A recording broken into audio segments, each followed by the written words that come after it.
अस्सलाम वालेकुम। कल से पटवारियों ने एक नई लूटी डालना शुरू किया जी। वो कहते हैं जजेस ने कहा कि हमने तो नहीं कहा कि झूठा है। अच्छा भाई, नहीं कहा, लेकिन क्या दो जजेस ने यह नहीं कहा कि सादिक और अमीन नहीं रहे? क्या इनको एक माफिया से कंपेयर नहीं किया?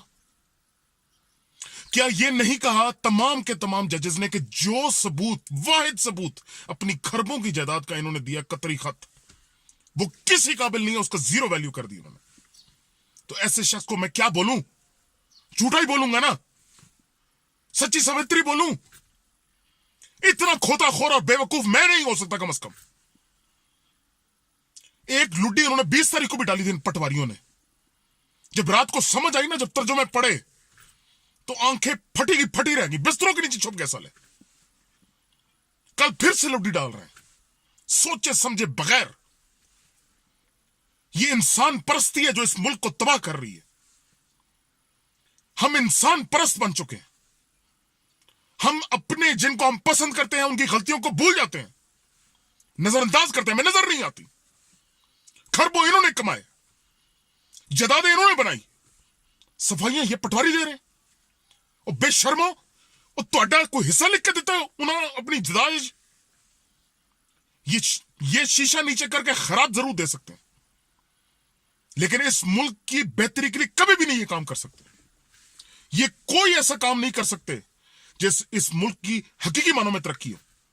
गरीब का बच्चा बेरोजगार घर में सड़ रहा है, एक इश्तिहार दो तो इतने फोन आते हैं कि टेलीफोन नंबर चेंज करना पड़ता है, और ये कहते तरक्की आ रही है। सोनों से मैं कहता हूं, जाओ मुंह धोकर आओ अपने। तबाह किया हुआ है इस अंधी पैरोकारी की वजह से इस मुल्क को। पीपल पार्टी को जब नजर आया कि उनका वक्त खत्म हो गया, चुप करके साइड पे हो गए। लेकिन ये आखिरी पल तक लड़ेंगे। हिस्ट्री बताती है कभी भी प्यार से नहीं निकले, हमेशा गिरबान से पकड़ के सालों को बाहर निकाला गया। ये मुल्क तो तबाह कर सकते हैं, लेकिन अपनी कुर्सी को नहीं छोड़ सकते। जो ताकतें इनको लेकर आई हैं वो इनको प्रिजर्व करेंगी, क्योंकि उनका फायदा इसके साथ है, एक सच्चे और हक के लिए लड़ने वाले लीडर के साथ नहीं है।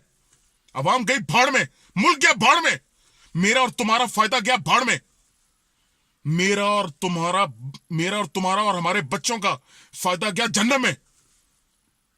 अल्लाह हमें अक्ल दे और इनके शर से बचाए।